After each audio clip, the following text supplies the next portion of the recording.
Леуліктер, 4-ші тарау. Жаратқан ие Мұсаға тағы былай деп те бұйырды. Исраил халқына мынаны айт.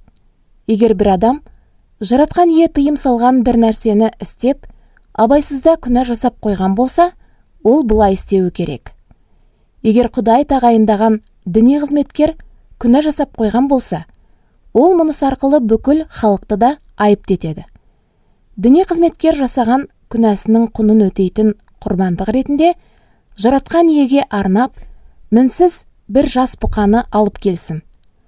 Оны кездесу шатырының кіреберісіне жаратқан иенің алдына әкеліп, басына қолын қойсын.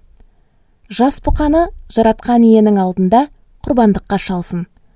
Тағайындалған діни қызметкер оның қанынан біраз алып, кездесу шатырының ішіне апарсын. Сонда ол саусағын қанға малып алып, оны жаратқан иенің алдында, ең қасиетті бөлмені бөліп тұрған шымылдықтың алдында жерге 7 рет бүркіп шашсын. Бұдан кейін діни қызметкер кездесу шатырында жаратқан иенің алдында тұрған хош иісті заттарды түтету үстелінің мүйіз тәрізді шошақтарына біраз қанды жақсын. Ал қалған қанды кездесу шатырының кіре берісінің қасындағы шалынған құрбандықтар өртелетін үстелдің түбіне төксін. Діни қызметкер күнәнің құнын өтейтін құрбандыққа шалынған жас бұқаның бар майын, бүкіл іш майы мен шарбы майын, қос бүйректегі майды жамбас майымен бірге және бауырдың үстіндегі көгетті бүйректермен бірге бөліп алып қойсын. Оның жаратқан иемен қарым-қатынасқа ризашылық білдіретін құрбандыққа шалынған мүйізді ірі қараның майларын бөлек алып қоятынындай, осы майларды да бөлек алып қоюы қажет. Діни қызметкер оларды құрбандық үстелінің үстінде өртеп жіберсін.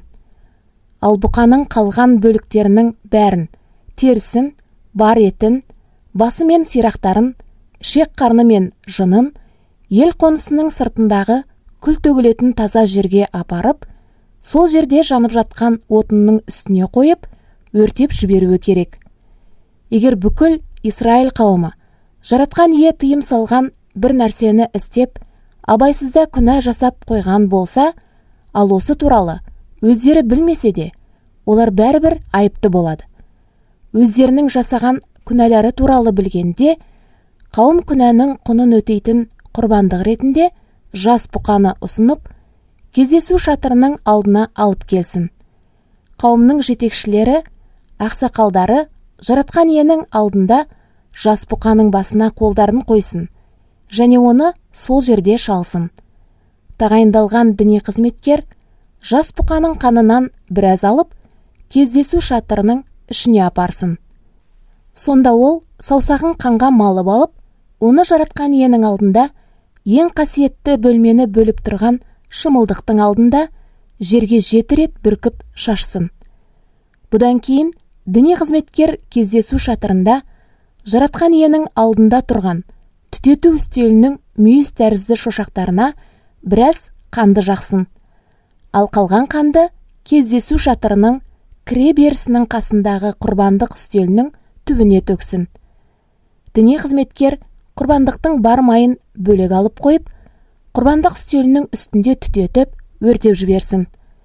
Ол күнәнің құнын өтейтін құрбандыққа шалынған жас бұқаға не істеген болса, осы жас бұқаға да дәл солай істесін. Осылайша діни қызметкер халықты күнәларының арамдығынан тазартып, олар жаратқан иенің кешіріміне ие болады. Ал жас бұқаның қалған бөліктерін ел қонысының сыртына шығарып, оларды жаңағы бұқаны өртегендей өртеп жіберсін. Бұл қауымның күнәсінің құнын өтейтін құрбандық.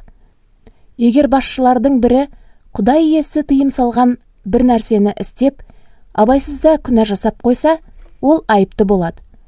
Өзінің жасаған күнәсі туралы білгенде, ол бір мінсіз текені құрбандыққа алып келсін. Басшы текенің басына қолын қойсын. Оны түгелдей өртелетін құрбандықтар шалынатын жерде жаратқан иенің алдында шалсын. Бұл күнәнің құнын өтейтін құрбандық. Діни қызметкер саусағын күнәнің құнын өтейтін құрбандықтың қанына малып алып, оны құрбандық үстелінің мүйіз тәрізді шошақтарына жақсын. Қанның қалған бөлігін құрбандық үстелінің түбіне төксін. Діни қызметкер оның бүкіл майын қарым-қатынасқа ризашылық білдіретін құрбандықтың майы сияқты құрбандық үстелінің үстінде түтетіп өртеп жіберсін. Осылайша діни қызметкер сол басшыны күнәсінің арамдығынан тазартып, ол жаратқан иенің кешіріміне ие болады. Ал егер жай адамдардың бірі жаратқан ие тыйым салған бір нәрсені істеп, абайсызда күнә жасаса, ол да айыпты болады. Өзінің жасаған күнәсі туралы білгенде, адам күнәсінің құнын өтейтін құрбандық ретінде бір мінсіз ұрғашы ешкіні алып келсін. Адам күнәнің құнын өтейтін құрбандықтың басына қолын қойсын. Оны түгелдей өртелетін құрбандықтар шалынатын жерде шалсын. Діни қызметкер саусағын құрбандықтың қанына малып алып, оны құрбандық үстелінің мүйіз тәрізді шошақтарына жақсын. Қанның қалған бөлігін құрбандық үстелінің түбіне төксін. Оның жаратқан иемен қарым-қатынасқа ризашылық білдіретін құрбандықтың майын бөліп алып қоятындай, осы құрбандықтың бар майын да бөліп алып қоюы қажет. Діни қызметкер майды құрбандық үстелінің үстінде түтетіп, өртеп жіберсін. Оның хош иісі жаратқан иеге ұнамды.